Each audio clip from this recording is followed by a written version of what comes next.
Hey folks, Dr. Beyer of Functional Medicine Solutions, and today's video tip, or this video tip, is about another common pattern of thyroid dysfunction that I see in my office, that I have seen over the years, and it has to do with an imbalance of estrogen levels.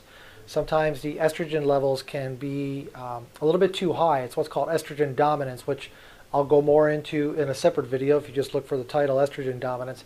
But in this video, I want to talk about a thyroid marker that can give us a real good indication that someone's having estrogen dominance problems. And that's a marker called T3 uptake, T3U or T3 uptake. T3 is, of course, the active thyroid hormone. And for those of you who either know this or have seen some other videos, you know that the majority of the hormone coming from the thyroid gland is T4. In fact, over 90% of the hormone released from the thyroid gland is T4, but T4 is inactive. Only a small percent, less than 10% of the hormone secreted from the thyroid gland is T3. T3 is the active thyroid hormone. There needs to be a conversion of the T4 into the T3. We'll talk about this in other videos. But my point in mentioning that is that this marker called T3 uptake has nothing to do with the T3 hormone per se.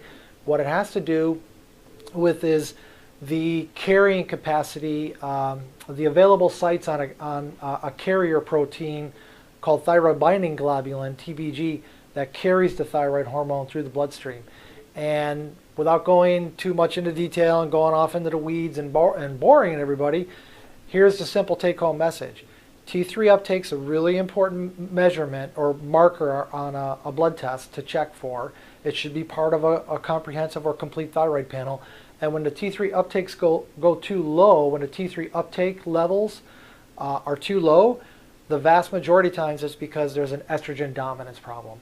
And so when you see that, you know you have, in addition to maybe some thyroid dysfunction, which would be indicated by some other thyroid markers, you definitely have a progesterone estrogen ratio problem.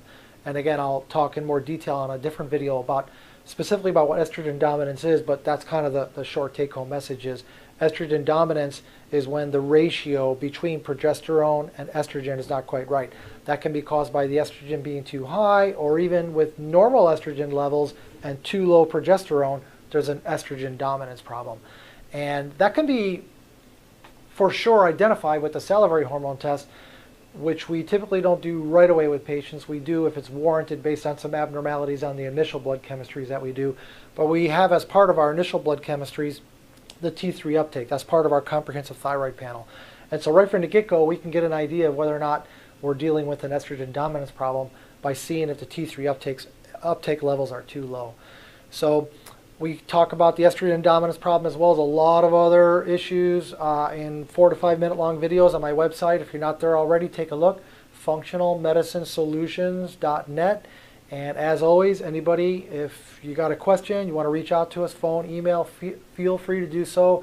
That's what I'm here for, is to help people get back to a point where they're really enjoying life by identifying what's really wrong metabolically and then addressing those issues.